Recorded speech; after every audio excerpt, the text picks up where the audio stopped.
Hi and welcome to today's of Perspective, where we remind ourselves of who existed first, the government or the people.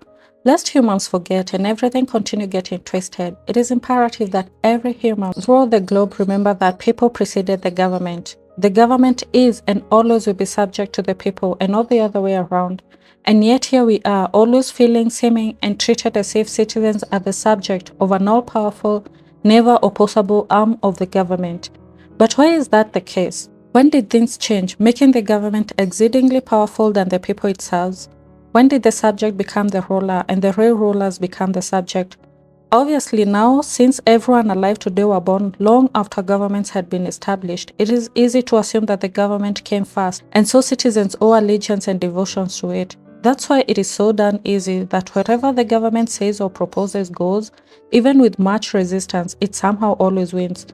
That's why a single person, allegedly elected fairly, is given the power to represent hundreds of thousands of people, even those that never voted them in the process making decisions that affect current and future generations.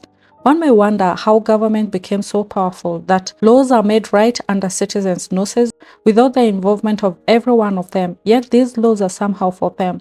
So now we have laws made for citizens, or the real rulers, by the subject, that is the government, without proper involvement of the ruler on whether or not these laws should exist. Only a tiny percentage, that is the assumed representatives of these rulers, decide and take a vote. Perhaps it's the inevitable inconveniences that may suffice if every citizen were to be involved in lawmaking.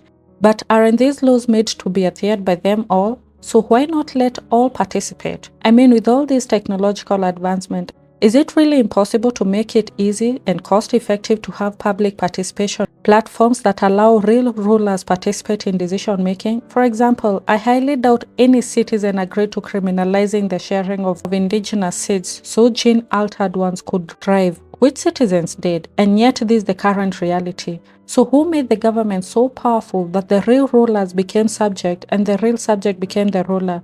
Ponder that, my friends, ponder that. Remember, this is just a perspective.